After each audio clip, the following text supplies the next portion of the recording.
Hello again. This is Dean with the Two Party Podcast. I'm here today. What are we at? 9/8/2020. Just wanted to discuss a few things that were just on my mind. Things I wanted to go over, things I've been watching, listening to. I listened to a great series. It was Alive by Dream Rare. If you're not familiar, he's also known as Anomaly on many of the social media sites. Great speaker on topics. What I love most about that guy is he doesn't hold back. He's not, he may lean right, but he's not pro-Trump per se. He wants to see the president succeed. He doesn't want to see our nation or president fail. That's kind of where I'm at. However, what I do like about the guy is he will very often disagree with some of the political stances that Trump takes, and he voices that. He is very open about it. I can support the president, but I can disagree with his policy. I'm 100% in agreement with that. And in our nation, we've run astray. We've kind of ran off into a crazy town where everybody's crazy. We're nuts. We're over the top. Nobody will stop and listen. Let's argue. Let's fight. Let's riot. Let's protest. We're not being heard. We need to be heard. We need to have a discussion. So in order to have a discussion, I don't know anybody. This is interesting. I don't know anybody that I've ever had a discussion with that I went to their house and went to their community and just burned their city down because I wanted to talk. I don't know anybody that you just punch them right in their teeth. Just start the conversation off, punch them in their teeth because I need to be heard. You want to get somebody's attention. There's a lot of rude ways to do it, but there's a lot of polite ways to start a conversation. The best way to start a conversation is on an even keel, on a civil conversation or topic or subject. Getting somebody's attention by burning a city down, or you want your topic heard, or we can go back to the racial inequality. We can go back to unequal opportunities in the nation. And that's around the world. There's so many things we can discuss about that's not fair, or not equal, or it should be changed, or why is our legislators not working on these topics? So interesting enough, I was just listening to this guy's conversation yesterday live, and he made a lot of very valid points that I went to sleep on and literally slept on, and woke up today, and a lot of them are just circling in my head, just got me really thinking about different things. And again, I want to reiterate, the show is Two Party Podcast, but I want to reiterate just for people in our audience that aren't familiar, this show in no way, shape, or form, the name Two Party Podcast, was not meant to be political. I will speak on politics. We'll have plenty of episodes and shows and guests on board. We're going to talk politics. We're going to talk issues. We're going to talk about things that one party or the other, one side or the other of the aisle will not be happy hearing or will disagree with. But that being said, we're really just a party of two people is what I'm trying to make the show. That's the basis. We're a party of two people, me and a guest, and we're talking and we're discussing topics and issues. So again, today I just wanted to talk about some of the things on my mind, political. Not always the best topic, but seems to be the best topic these days. So, he made a good point about not agreeing with the president on certain things. A lot of what he brought up, I agree with. What was going through my mind the whole time, and I think I asked several times on the live, I was asking questions about, is there going to be any indictments on with the Durham and the Barr and the DOJ investigation? Are we going to see high-profile arrests and indictments? I'm not holding my breath. I don't know about anybody in America, but we've had political operatives and weaponized nonsense in our government for so many years, being used by politicians, being used by people in election years. When have we ever, besides the bottom of the tier guy going down for some kind of fraud or not paying his taxes, when have we ever as a nation got to hold someone accountable that sits at the top tier who has wrote this legislation to surround and defend themselves, put a wall up around themselves, stating that they're not held under the same standard as us citizens in America? Never. I mean, really, let's look at the facts. There's really nobody that's ever done any real time for anything other than maybe some fraud or stuff like that. under the guise of Watergate and all these other huge scandals that went on in our nation. So are we going to see anything out of this Russia-Obamagate situation? I'm not holding my breath. But on that note, I did want to talk about a few things. We bash, this president gets bashed left and right. Okay, on his worst day. His worst day is the best day for any politics. Would compare to what some of the best politicians we've had around for decades on their best day could not compare to Donald Trump's worst day. So on his actual really good days, there's just no contest. There's no contest. What this guy, the people voted, the people chose this man not because they wanted some douchebag, rich guy sitting in the White House. They voted on this guy because they were sick and tired of the politics and the political games and the nonsense of the people that are the politicians in D.C. and the people leading our nation. For decades and years and years and years, growing up, I always tried to steer clear of politics. We always grew up under that term. You don't speak religion, politics, and finances at the dinner table. That's a good way to lose friends or start arguments. So nowadays, 2020, here we are. We discuss it all. We argue about it. That's what our nation's become.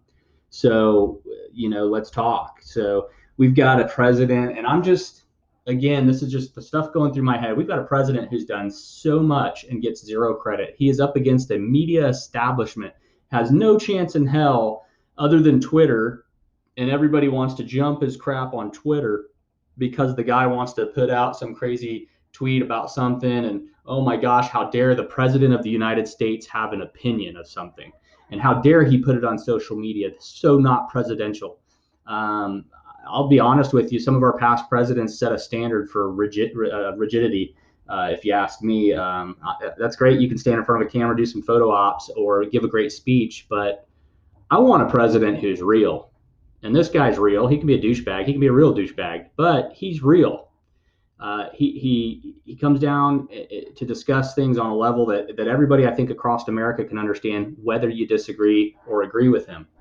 But I'm just going to real quick run down. I am on, just to cite, I am sitting on looking at the whitehouse.gov presidential actions. It's kind of on their news, their little sub thing of their news. So I'm going to read off. I just want to read through this. And the main topic I wanted to discuss today is congressional failure. And I've discussed this before. So before I read into this, I'll just kind of give a little breakdown. Congressional failure. For me, 99.9% of what is wrong with this nation and has been for decades is not our executive branch. Bear with me. Our executive branch holds, as far as I know it, the way I was raised to believe it, our branches are supposed to function in equal capacity, according to the Constitutional, our forefathers, and what we've created this nation to be based on. So we're supposed to see the Senate, House, and executive. While the House and Senate oversee the executive, these branches are supposed to or should function equally to a degree. Of course, politics will always cause a problem. So that being said, our executive branch is completely tied up and restrained. We're lucky if the House would even acknowledge something the executive branch wants at this point. We're lucky to have the Senate agree with the executive branch because they hate the House. And so it's just so odd that we're just in this predicament. So when I say congressional failure, these are the things I mean. We have a leader of our country. Picture you running a business. You're the leader. You're running a business. You're a business owner, CEO. You want to run your business, but you have this board underneath you, a member in your board, and your board doesn't support your decisions. So you're trying to make a company that's profitable. You're trying to make a company that will succeed. You're trying to make a company that will make changes in community and nations and economies with just your business, just your what you want to see, your vision, your dream. But you have board members that are maybe shareholders that hold just as much decision-making skills as you as the owner of it. And so these people are undermining you. You got 3 people on one side of your board that's 100% proactive with your expansion of the business. You got another half of them that are 100% against your expansion of the business. They just want to focus on, they have a job the employees are getting paid, and let's keep the business sustaining that level. While the other half really wants to expand. They want to amend and make the business better and make it better for their employees, make better benefits. So under that analogy, you have the executive branch, our president, trying to lead this nation, who's completely hamstringed by a house that is completely ran by one party on the left. And so this one party controls the House. So again, with our analogy, here's our board. So we have the House and we have the Senate as on our board members. And so the House absolutely is not going to let this CEO succeed. No way can this guy succeed and expand this business or this idea or his policies, for the lack of the analogy here. Senate, what is the Senate going to do? So the Senate, they're in support of, and they're in the party side of the CEO. However, the left is very happy with the business being where it is. They're very happy with the country being where it is. However, they want their policies enacted, and the CEO doesn't want to enact their policies. So therefore, they're going to do anything they can to get the CEO off the board. How do you get them off the board? You just keep making them look bad. You smear them. Then you go back to the other side. Now, the other side's all for him. They're pro. They're his side, his party. They want the CEO to succeed. They want the company name and brand to succeed. However, you've got a few on that side that at the same time have their own political agenda. They're not quite, they want the CEO the business to succeed. However, they want credit for it. And so that function of that party has to do its thing. So therefore, the CEO will get things through that side of the board and votes, but he'll only get it if they agree with it. And that doesn't make any sense. Complete success, to have complete success in a business, let alone a country, nation, ours, America, you got to have 100% everyone on board. It used to be when I was growing up, you're either on board for something or it's just not for you, and you went your way and did something else. That's it. If you had a job, you hated it, you might stick it out because you need the money at that time, but you're always looking for a new job. I mean, that's just it. Why stick it out if it sucks? So that being said, I'm going to start reading through some of this because I really just, congressional failures, that term has been on my mind for weeks, months, because I'm starting to see through. The cloud is clearing. The media is they've pulled their hand down. I see what they got. They've revealed it, and they got nothing. The media's got nothing. They're feeding you propaganda. They're feeding you BS. There's nothing that you can get from any news media outlet right now that you can trust, period. And I mean none, zero, zilch.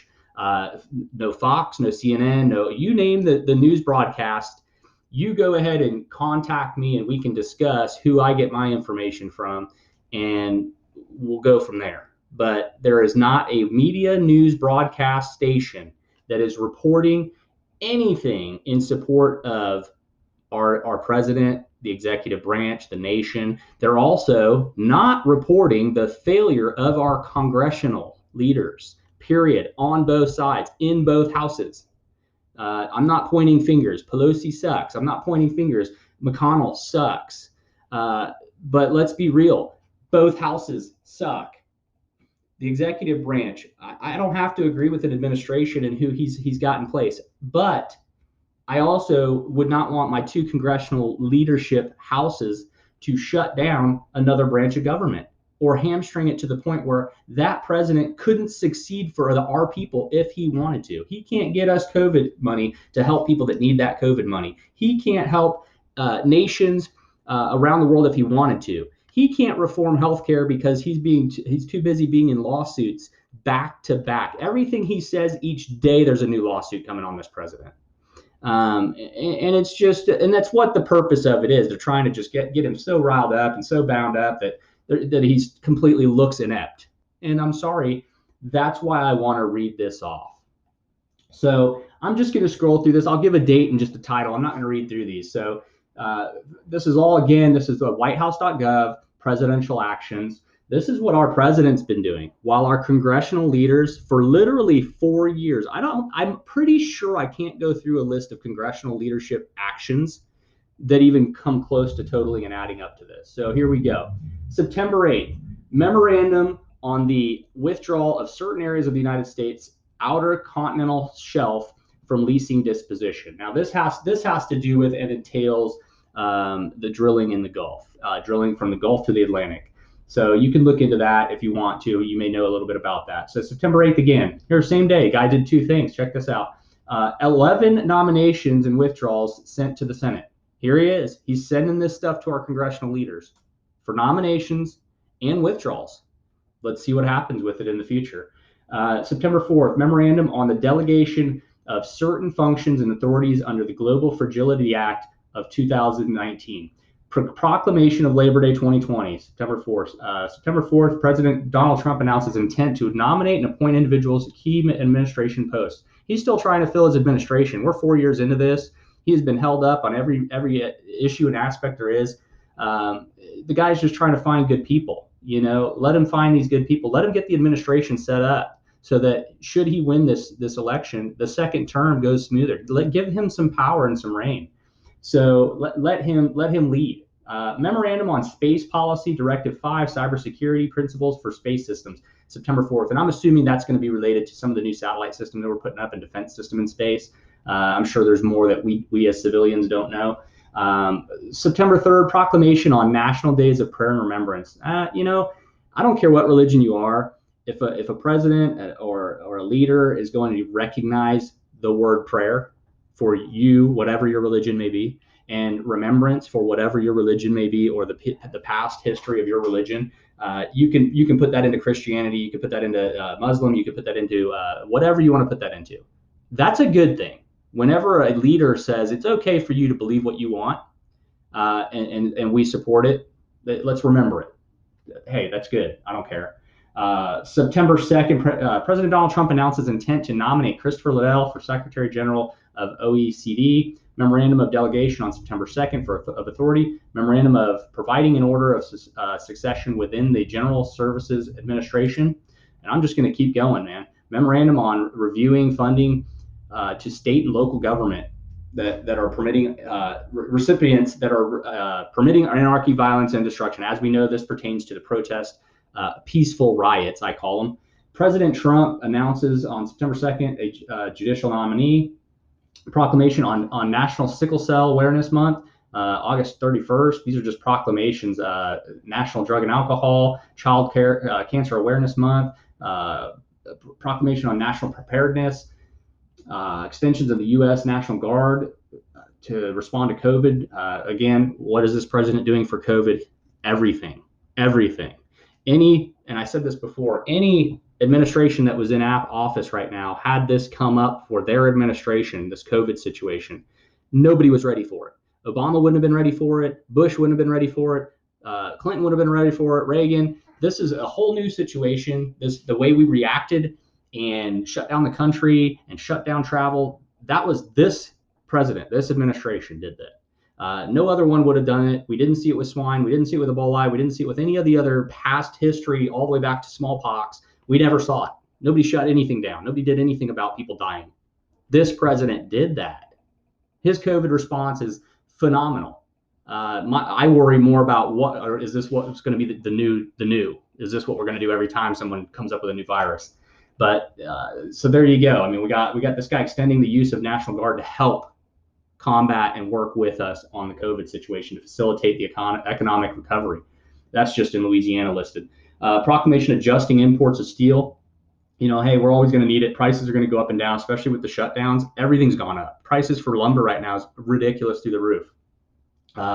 Adjusting, let's see, President Trump announces intent to nominate the following individual to a key position. I'm not going to open that up and read it, but judicial nominee. So this goes on and on and on and on what this president's doing. Now these dates, this goes all the way back 4 years. I mean, every day there's 2 to 3 things listed. I'm looking right now at just the overall. You got Trump is committed to conserving and improving America's environment, withdrawal in certain things, certain areas of the U.S. We're gonna look right here real quick. Issues. I don't keep up with a lot of the detailed stuff that goes on day to day at the White House. But for everybody that's on social media and everybody that's arguing about what's going on in our nation, and then they're like, you need to do your research. Do your research. You want to know facts? don't go out there throwing out like this person did this person did that. Go pull the congressional record up if it's a law you're discussing. Go to the whitehouse.gov, who also has archived files. We have archived files, yep, of our whole nation. You can pull these up. They're all public record. Every community you go to, every major city, you can go to their downtown or their clerk of the court or whoever to get criminal records, public records. These are accessible to everyone. Don't be stupid on social media posting these things because you see an op-ed from New York Times or you see an op-ed from CNN or, I get so frustrated with, I run a group, it's called Foggy Bottom 2. Total 100% political. If you want to join it, it's on Facebook. Go ahead and join it. It's a private group. I'll add you.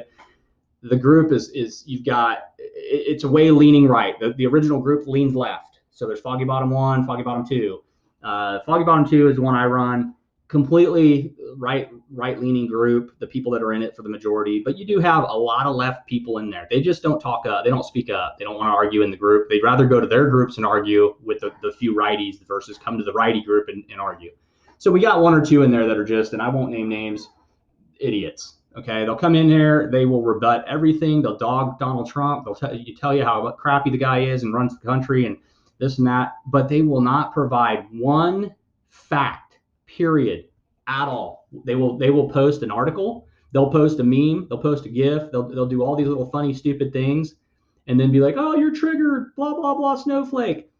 No facts, zero, zilch.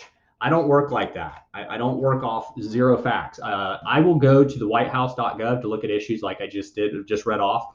You can read those articles about what he did, what it entails, and then you can do your diligence. You can take what he did and said, and you can look up the public record of it. It's amazing stuff. And then you can go from there and you can look when it went to the House or Senate, and you can actually look at the congressional record of that bill or that legislation that the executive and or House or Senate is trying to push through.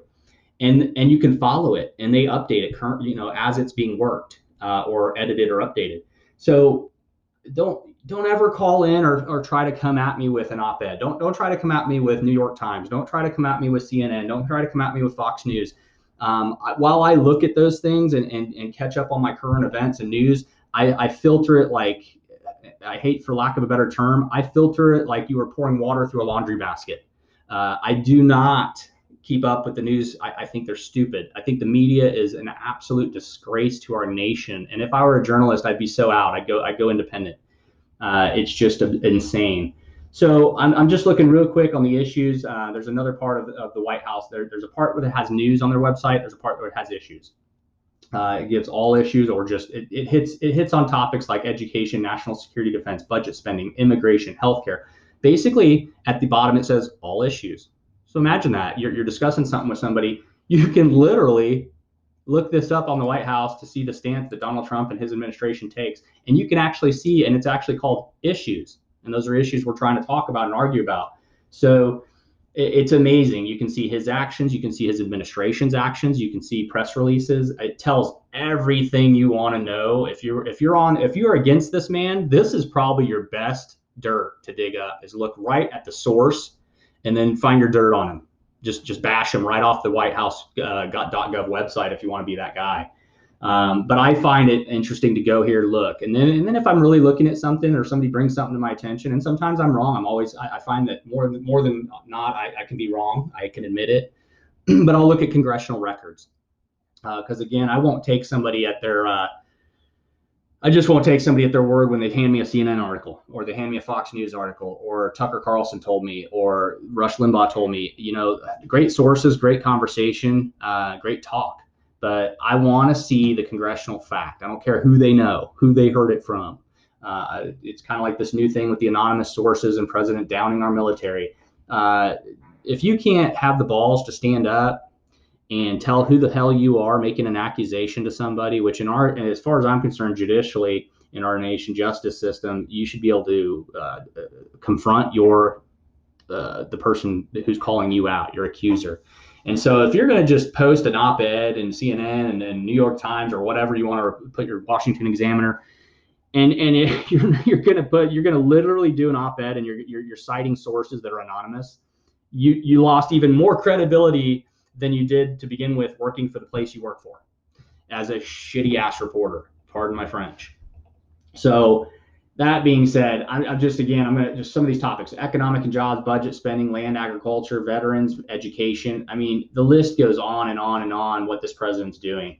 Uh, can I agree with everything he does? No, absolutely not. Do I think some of the things he's doing is awesome for our country? Yes.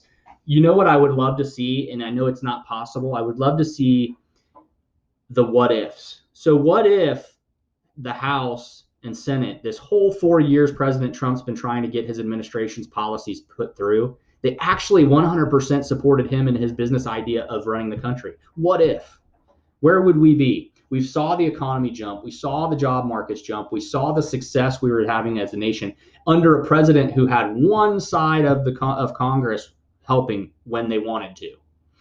Imagine if he had both parties. The what if? What if we were able to see what our economy would have done then? What if we were able to see for 4 years what this president's policies actually would do? And then I'm like, jump to the other side. Come on, we got to help the other people. So what would happen on the other side now? What if both parties, both congressional houses said, screw you, buddy? I feel like we'd be sitting where we are now, but 2 years ago, maybe 3 years ago, this is how life would be. People would be off work, jobless.